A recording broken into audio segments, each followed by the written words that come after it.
ඒකත් අමාරුයි නේ වැඩේ. ඔය කජු කපන එක එච්චර ලේසි වැඩක් නෙවෙයි. කජු කනවා වගේ නෙමෙයි.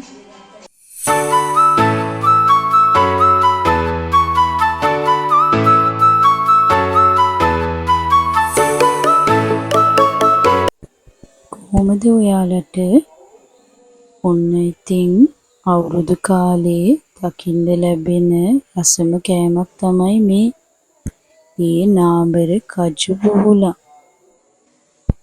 කජු පුහුලම ලොකු වෙන්න කලින් තමයි මේ කජු ටික ගස් වලින් කඩා ගන්න. එහෙමත් නැත්නම් ගස් වලින් වැටෙන දේවල්. ඉතින් මගේ අම්මයි තාත්තයි මාව බලන්න එනකොට අවුරුද්දට කලින් අපිට ගෙනාවා මේ යාළුවෝ ටික. ඉතින් මේවා සුද්ධ කරන විදිහ ගම්වල ඉන්න අයට නම් අලුත් දෙයක් නෙවෙයි වෙන්නේ නැති. නමුත් මම නම් කවදාවත්ම සුද්ධ කරලා නැහැ. ඔය කජු ටික සුද්ධ කරෙත් මගේ අම්මා. අපේ ගෙදර දරලිපක් නැති නිසා අපි ළඟ අලු නැහැ.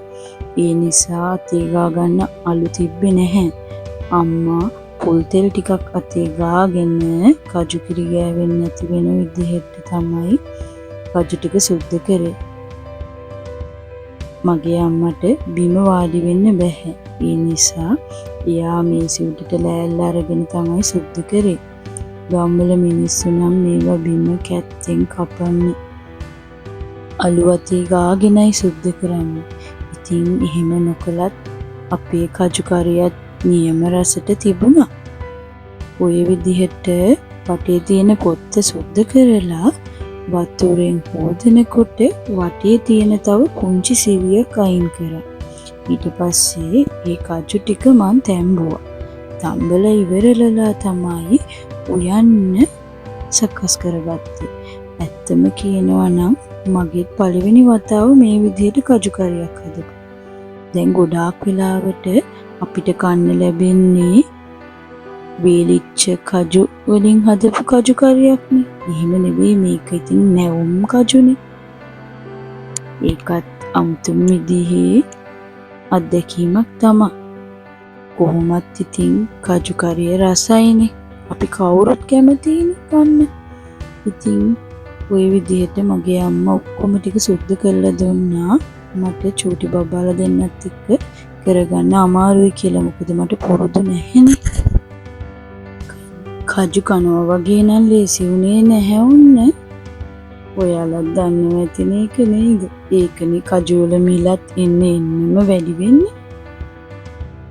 ඉතින් ඊට පස්සේ මගේ අලුත් ඇතිලියක තමා මං කජු කරිය හැදුවේ ඔන්න.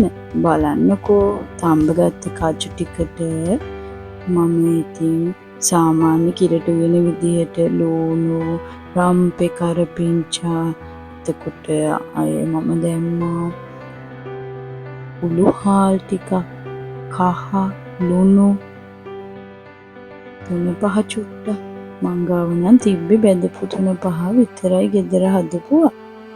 ඉතින් ඒකෙනුත් ටිකක් දාලා දියකිරි චුට්ටක් දාලා තමයි මං ඉස්සෙල්ලම ලිපේ තිබ්බේ. ඊට පස්සේ මිටි කිරි දාලා ගත්තාම පුදුම රසක් මේක. ඉතින් රෑට අපි කුරුඳ පොත්තුකුත් දැම්මනේ. ඊට පස්සේ එදා රෑට මම ෆ්‍රයිඩ් රයිස් හදලා ඒකට ගැලපෙන්න හදාගත්තා. නැත්තම් ඉතින් රෑට අපි පුංචි දෙයක් නේ කෑමට හදන්නේ.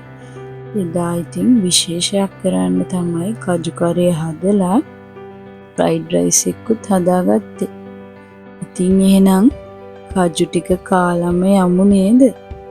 ආයෙත් වීඩියෝස් බලන්න ඉන්න අපේ channel එකට subscribe කරලා තියාගන්න අපිව. ඔයාලට ගොඩාක් ස්තුතියි මගේ වීඩියෝස් බලලා ඒවට කමෙන්ට් කරනවා ඔයගොල්ලෝ.